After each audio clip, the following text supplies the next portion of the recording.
You know, this farm here where we're standing at right now, grandparents settled here in 1950, and you know, you look out here and the cattle are raising, and you know, I think we're very lucky and very proud to do it with my son and my wife and my daughters.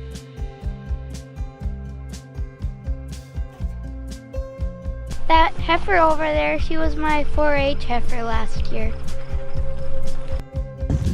We're very lucky to raise our kids with a passion for agriculture and respect for the land and livestock. Today we're very lucky to be raising the 4th generation on this farm.